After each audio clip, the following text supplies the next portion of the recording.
welcome to Elements of Ayurveda, Empowering Wisdom of Life. I'm your host, Colette, and in this podcast, I hope to empower you to take charge of your own health by sharing the holistic teachings of Ayurveda, the ancient healing tradition from India. We will also discuss topics like health and wellness, nutrition, yoga, fitness, meditation, breath work, and much more, as well as interviewing lots of inspiring people along the way. My humble wish is to help you to connect to your true nature, to Mother Nature, and to each other.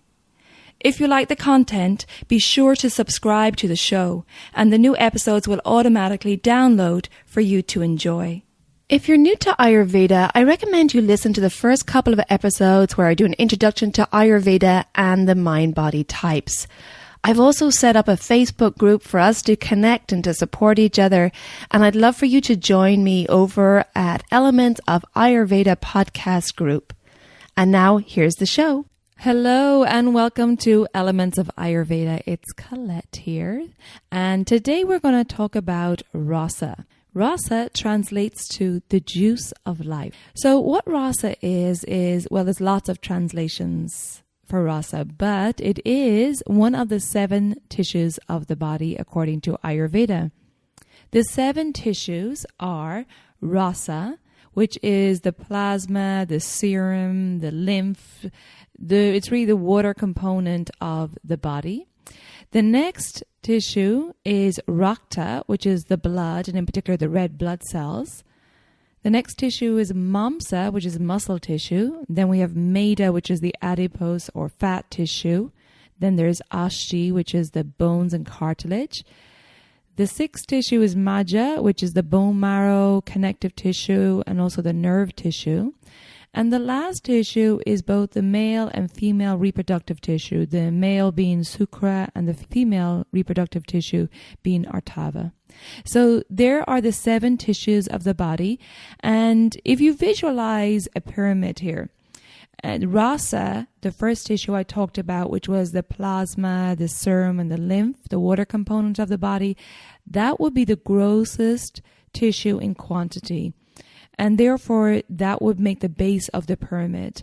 So then after that, you have the red blood cells going up the pyramid, then the muscle tissue, then the fat tissue, then the bones, then the bone marrow, connective tissue, and nerve tissue.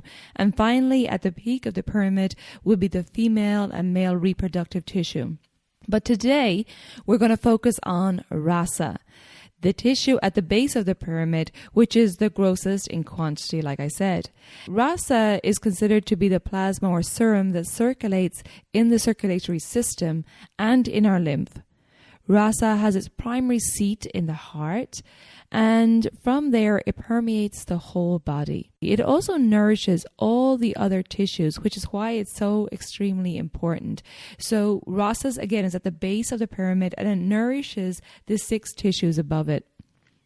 Now, the formation of these 7 tissues starts with the food we consume, as this food we know is digested in the stomach, and the end product of this food is called ahara rasa and is circulated from the GI tract, from the gastrointestinal tract around the body.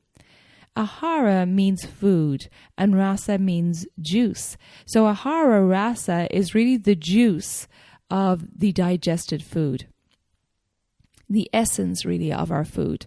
In fact, I would even go on to say that the ahara rasa is not only the juice of our digestive food, but the juice of our digested experiences as well. And we're going to go into that more later, because we know that everything we take in through our senses affects our body and our health. So we're going to get into that a little bit later.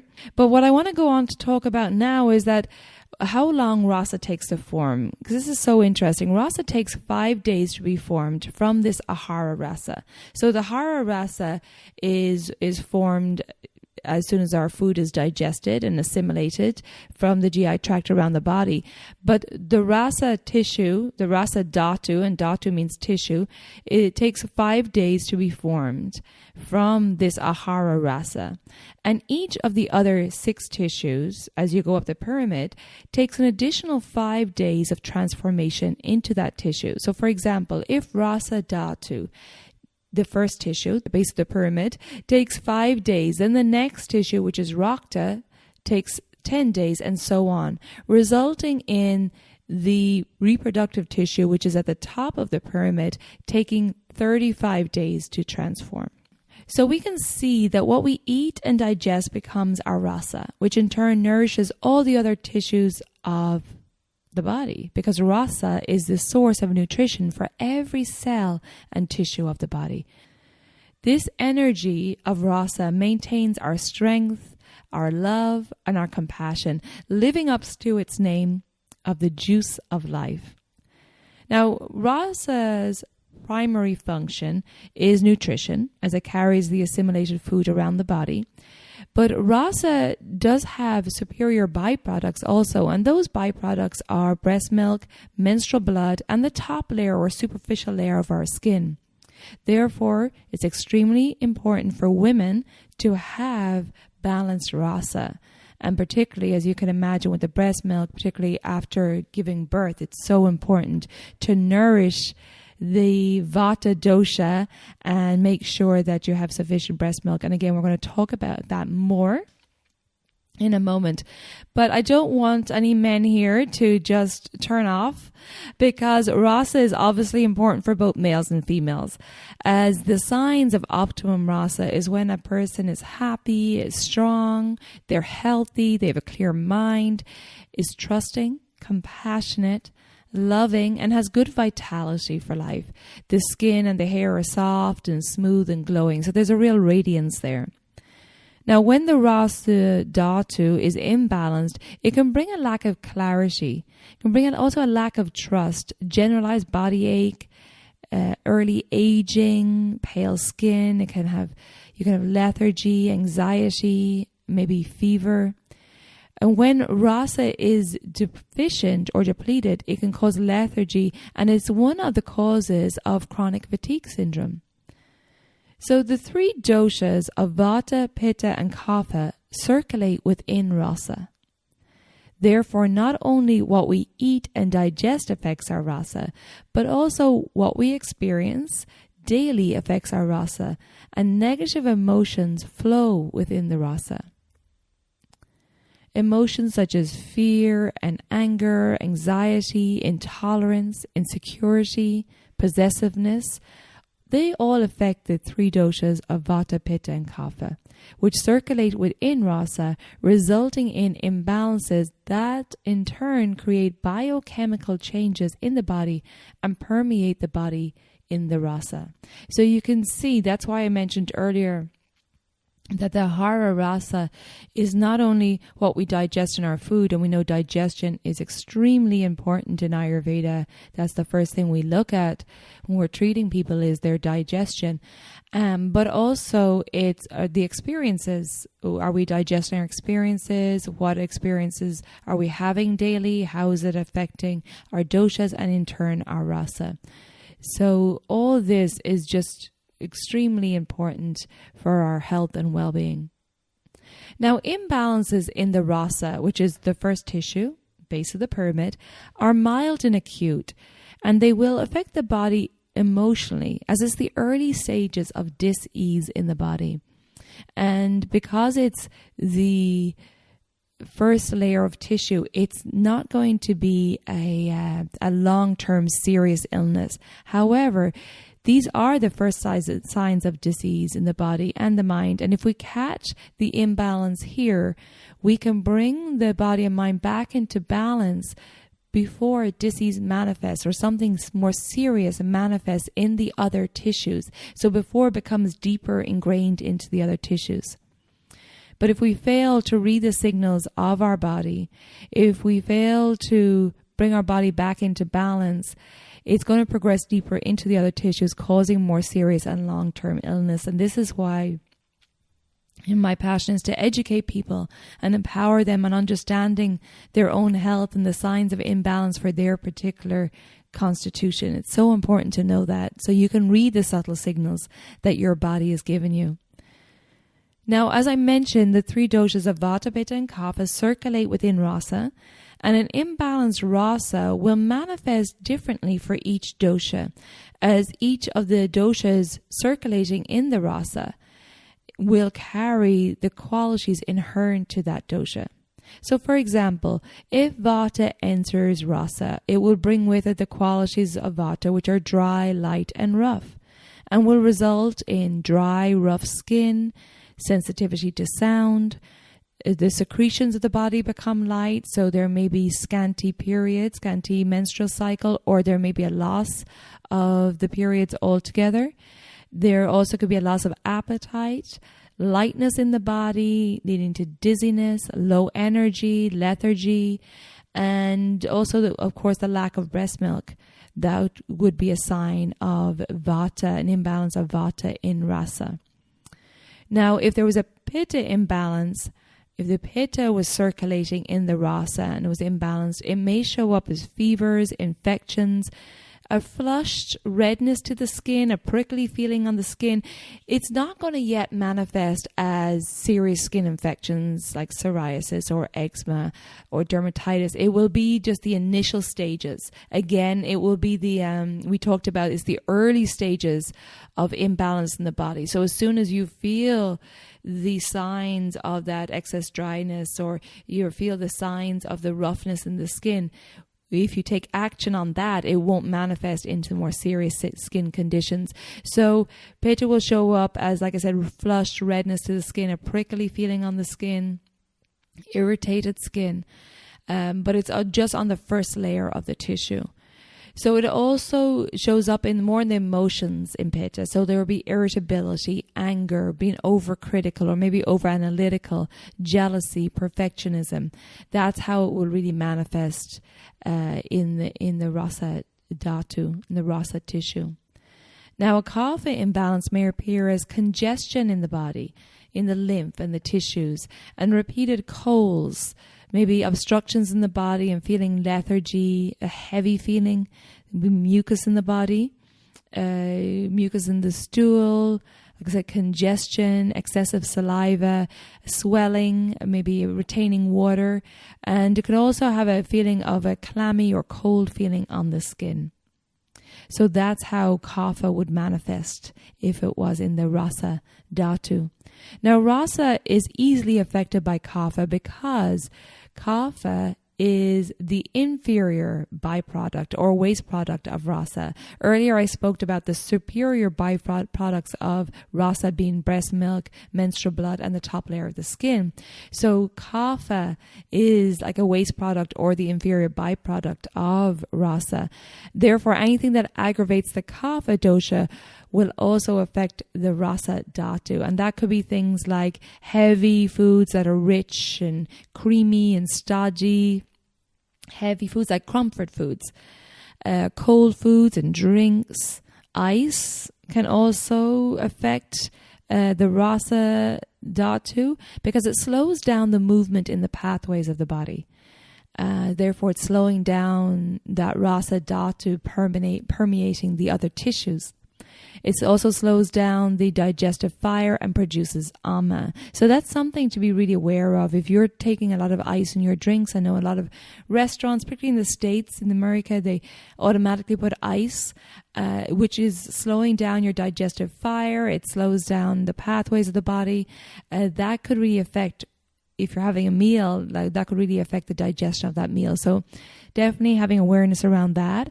Also, too much sweet or salty taste in the diet can affect the rasa dhatu, and oily and fried foods, as well as leftovers that have been there for several days, they can affect the rasa dhatu as well. And also a lack of faith. And I'm going to talk about more about this in a moment. And I was studying what Dr. Vasant Lad, the wonderful Ayurvedic doctor who's now living in the States, has to say about that. And we'll talk about more about that in a moment. So again, it's going to be different for each individual. I'm going to give some tips here on how to improve your rasa. But as I always say in Ayurveda, and Ayurveda says that there's no one size fits all. So again, if you're feeling off. If you're feeling any of these symptoms in your body and you think that possibly there's a Rasa dhatu imbalance, that it would be wise to seek out an Ayurvedic professional. I can do it online if you wish to contact me. You could start with a 20-minute free discovery call and we can just, check in on how you're doing. I can give you some tips and guidelines. And then if you want to continue, if it resonates with you, we can do a longer, more in-depth consult and I can help you out. But for tips and guidelines, obviously that help would be individualized, tailored to you, which is important with any treatments in Ayurveda. But giving some generalized guidelines here today for you to take into consideration would be cleansing.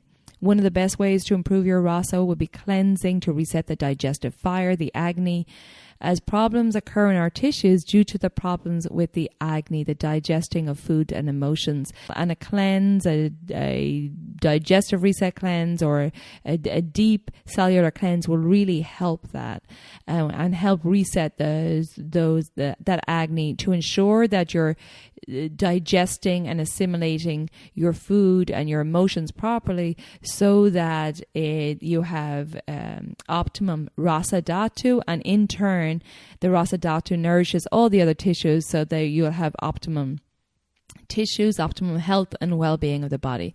So a cleanse clears the toxins, like I said, resets the digestive fires and allows the body to rest and replenish the tissues. So that's really ideal. And we know now that rasa dhatu takes 5 days to transform, right, into the actual tissue. So you can, if doing a cleanse, you can have a big impact on your rasa dhatu within, the 5 days, along with all other support of a holistic cleanse like yoga and meditation and pranayama or breath work. And of course, you probably know by now, I've said it several times, but in case you're new to my podcast, I do offer private online cleanses. And again, we can discuss that if you feel like that's something you would like to do. Other ways to improve the rasa dhatu would be drinking lots of fluid daily. And again, for each constitution type, it differs. A vata person needs more fluids than a kapha person. And again, it would depend on your constitution, your lifestyle, your age, and this will be covered in a private consultation. But in general terms, anywhere between 4 and 6 glasses of water a day. Again, a vata person would need a lot more water or fluids than that of a pitta or kapha needing the least generally.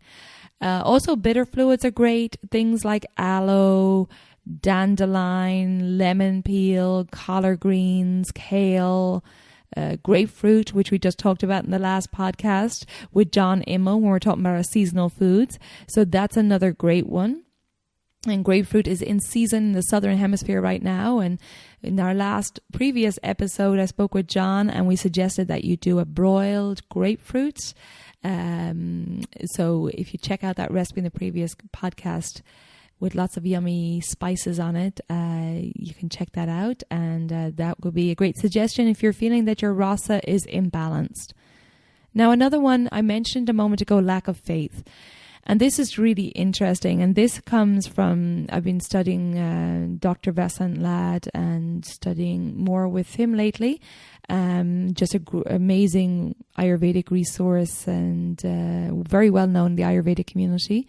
But faith improves the quality of our rasa. And I'm going to quote Dr. Vasant Lad now when he says, "The moment rasa is adversely affected, your faith is also affected. And you can begin doubting and becoming more skeptical." Now, he went on to say there's a difference between faith and belief. Belief is personal, and what you believe binds you and blinds you and can create division. He says faith is love and trust, and it can move mountains. The moment you lose your faith, you will change the quality of your rasa tissue. Dr. Lad went on to say that many people in the modern world are losing their faith. People believe in their nationality, and nationalism is a belief system that is the root cause of division between one person and another. And Dr. Lad said the global rasa dhatu, the cosmic prana is deranged. Isn't that so insightful given the times we're in right now? But just the significance of having faith in something. We talk about for the Vata dosha, it's very important to have faith because there can be a tendency towards anxiety and nervousness and fear. And faith is very soothing for the Vata dosha. But it's so important for all of us. And it was such a coincidence as I was researching this topic for you today.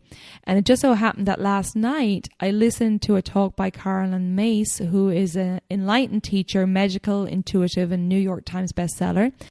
So Carolyn Mace was saying the same thing, that there's a movement away from these institutions, and she was particularly referring to religions, but we can see it in general in all institutions at the moment. There's a real shaking of those institutional structures, and what's happening now is there's nothing in place to take over. We have this I believe this movement towards global consciousness, and we're going through the fire or the tapas to clear the decks, but it's that really uncomfortable time right now where people are afraid and not sure what's happening. So what do we do during this time of upheaval? Well, in my humble opinion, we start by focusing on ourselves. Start by focusing on bringing our body and mind into balance so that we can, as they say, be the change we want to see in the world and resonate and vibrate with consciousness and allow that to ripple out those people around us and then in turn to our community. But we really have to start with the home base first. And in the Bhagavad Gita, it says, establish being and perform action. And my interpretation of that is that it's our job in our lifetime to go on this journey of self-realization and establish our being, establish ourselves so that we are a strong foundation, balanced in body and mind. And through that, inspiration, intuition, creativity comes in, and we get to the truth of ourselves in that our passions, our dharma, and what we want to do in this world. And I'm not necessarily talking about our work, but what is it that we feel passionate about? And with this saying that establish being and perform action, coming into ourselves first, focusing on our health and well-being, getting ourselves established with strong digestive fires, with a strong, healthy habits, daily dinacharya, daily self-care practices to keep us in balance. And then once we feel established in our strong foundation, then going forward and performing action. So through this journey of self-realization, uncovering your truth and going into the world and performing that action in that your truth. I believe there can be many paths to getting there. Of course, I'm passionate about Ayurveda as a wonderful path to self-realization because it's logical, it's holistic, and it's not a religion. It's all about a way of living. It translates to the science, the wisdom of life. It's guidelines. It's like the manual to life, as they say, to help us on our journey of self-realization.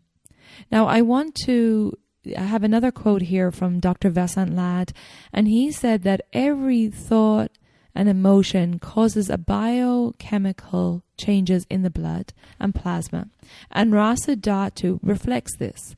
A person can slow the aging process by improving the quality of Rasa dhatu. Human beings are as old as their rasa. Ayurveda, in its true sense, is the science of longevity, and a long, healthy life is possible by changing our attitude and thinking, and by bringing in a new quality of Rasa dhatu, which, as we know now, can happen in as little as 5 days with cleansing, and then reinforcing this new way of life with a dinacharya that we talk about, with those daily self-care habits. Now, if you want support on this journey, as I mentioned earlier, I offer the 20-minute free discovery call. I have the private online consultations and the private cleanses online too, tailored to you. And I also have another Daily Habits for a Holistic Health course, a group course, starting October 27th. It's a 4-week online self-paced course. I offer it privately throughout the year, but if you want to come along and be supported by a group and have check-ins with the group, I'm going to offer that, like I said, starting October 27th. This course focuses on establishing daily self-care practices that are in sync with the circadian rhythms. And that is being in sync with nature to help keep the body and mind in balance, to calm the nervous system, to aiding digestion and promoting this health and well-being and establishing healthy Rasa dhatu. So along with implementing daily self-care habits and routines to build a strong foundation of holistic health, this course will offer also 4 main topics: understanding the daily energy cycles, the circadian rhythms, we'll break them down, and how to structure your day to work with these energies rather than going against them and suffering. So we'll talk about that a lot. Then we'll also talk about the understanding the different mental qualities and how to maintain balance in the mind. And we'll also learn about the foundation of Ayurvedic healing and really helping you understand the principles of Ayurvedic healing so that you can become your own healer for yourself, for your family, for your friends. Very simple principles that you can bring into your everyday life, and so that you're catching those imbalances in the Rasa dhatu early before they manifest into anything bigger. So that is really valuable information. And then we also talk about intuition, the power of positivity, compassion, how all this impacts your health and well-being. We know that Rasa dhatu brings contentment, brings compassion, brings truth. And so we're going to talk more about that in this Daily Habits for Holistic Health course. You'll also receive access to the private course, daily course webinars online. You'll also have lots of support on this group course. I offer it a couple of times a year, and it's to really help keep you on track, and we'll have check-ins frequently also. So if you're interested in doing that course, you can check out the link in the show notes. I'll put the link to the Daily Habits for Holistic Health course there, and along with the links if you're interested in doing a discovery call with me or a consultation. So I hope you enjoyed this information on the rasa, the juice of life. I think it's very interesting, and it just really reinforces that understanding that not only the food you're taking into your body, but also the experiences, all this affects your health and well-being. So really important to have this understanding and awareness of what you're experiencing daily, of course, what you're eating, and how it's affecting your health and how to manage that. So thank you for checking in, and take good care of yourself, be well, and I look forward to connecting with you soon. Ciao for now.